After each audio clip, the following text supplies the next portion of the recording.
So first of all, thank you for this opportunity to share. Um, when it comes to the symptoms and kind of what I felt through this whole COVID experience, it was on the 23rd of March where I was at my desk, and around the 11:35, 11:40 time marker, I immediately start to feel weak. And then shortly thereafter, I spiked a fever. And when I spiked that fever, also feeling weak, I kind of, knowing my body, I'm a guy that I go swimming sometimes 3 to 4 mornings out of the week, just swimming laps for about 45 minutes or so, and eat healthy. I've of course reverted away from eating meats and whatnot. So more of a pescatarian diet, if you will. And so I knew my body, knew that I didn't eat anything bad, knew that I was in good health.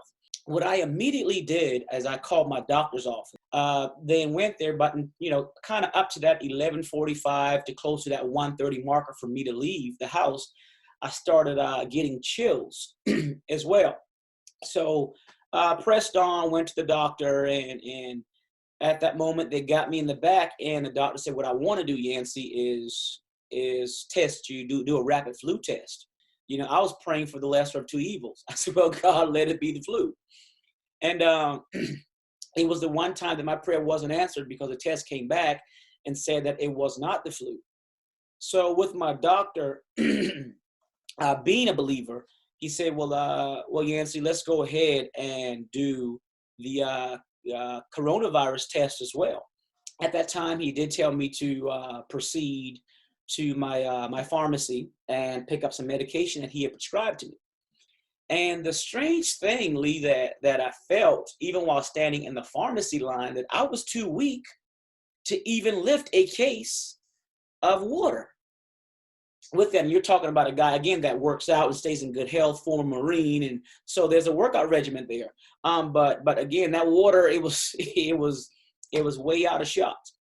So I picked up my meds, proceeded home, and under my doctor's recommendation, I came in the house with my mask on, and at that very moment, I began to quarantine myself.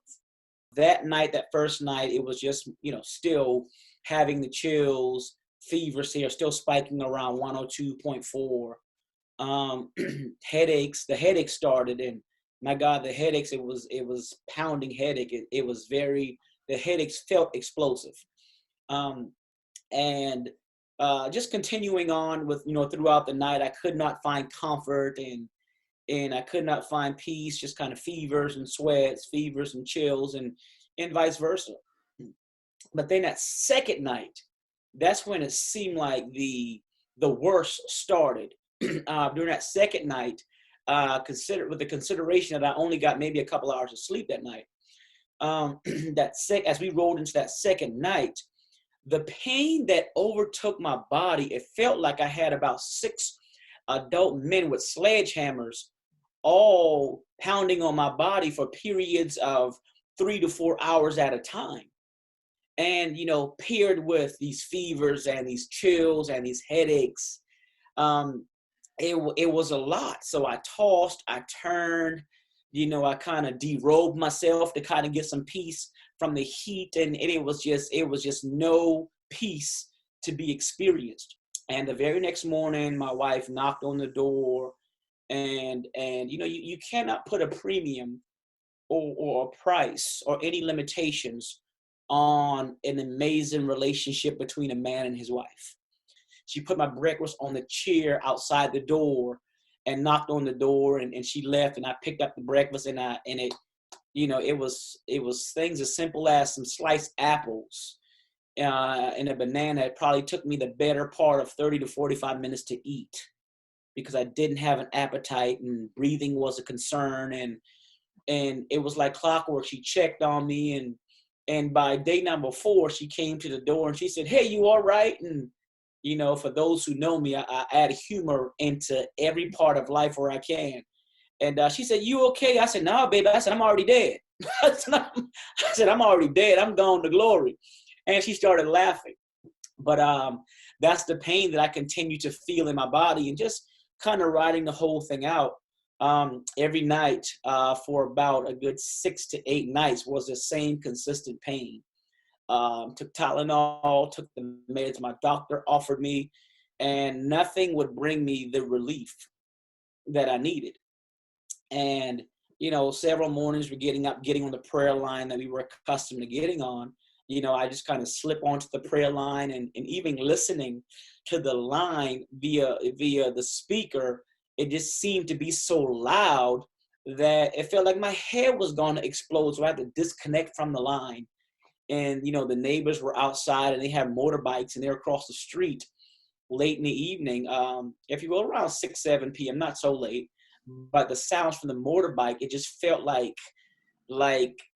it just vibrated, throughout my body because of my elevated senses from this whole COVID virus. And I just could not find peace. But the experience, it continued on for 8 to 10 days. And that was the experience. Well, bringing this conversation to finality, it's, there's of course many thoughts that we have. There's many scriptures that we could anchor ourselves on. There's so many adages that we could use on the backside of this, using 2020 vision, if you will, to kind of see the other side of the coronavirus.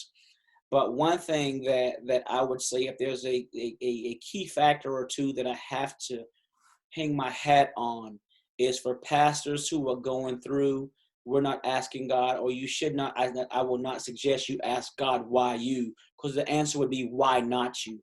But as leaders, as we stand in faith, knowing that, not that a lay member is not important, but as a pastor, you have a level of influence that could be more than a lay member. And to be able to go through, to be allowed, for God to allow me to go through this experience, I count it an absolute honor. How do we know God to be a way maker? How do we know him to be a healer?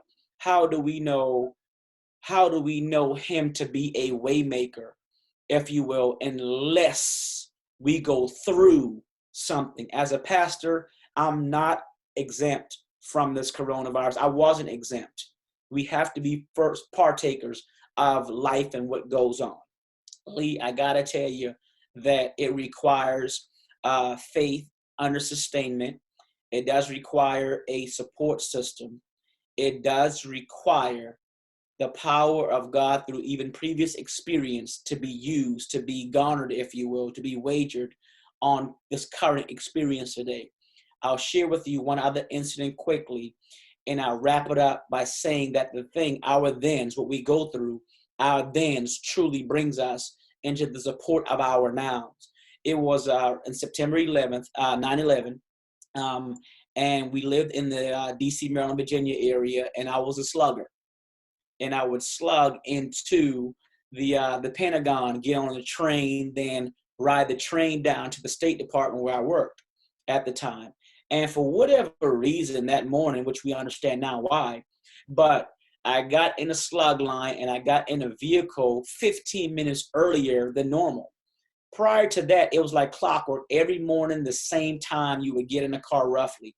But this particular morning, it was 15 minutes earlier. We got in the HOV lanes, of course, 15 minutes earlier. Got to the Pentagon 15 minutes earlier. Got on my train that's beneath or beside the Pentagon 15 minutes earlier.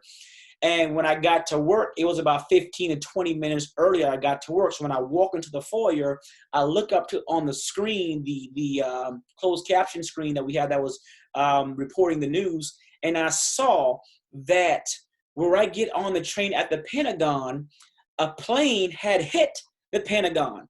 And the time that it hit, it was consistent with the time, congruent with the time that I normally arrive at the Pentagon to get on the train those previous mornings. So when I saw that, and not that I'm making light of anybody who experienced disaster in that situation, but even through that, God showed me how he kept me through that. And that encouraged me then. It encouraged me when I got the diagnosis of this coronavirus, that if God could bring me through that, he could awesomely and effectively bring me through this. So I encourage pastors, I encourage leaders, I encourage lay members that when you're going through a difficult moment, the one thing that will get you through your right now is remembering how God brought you through your yesteryears. And that is what I leverage in my faith. And I'm on the other side of this coronavirus. I feel good, and I give God all praise and glory. Hallelujah.